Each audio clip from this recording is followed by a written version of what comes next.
So we failed our temporary pole electrical service hookup inspection because I added a plug so we could plug up our RV, and I used just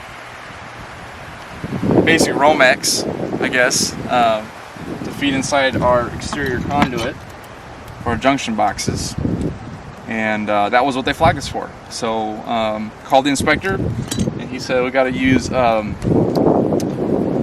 product called, I think it's UF, or like NHWC, something specific type of wire. Picked up at Lowe's. We'll add the link. UF, yeah, -B.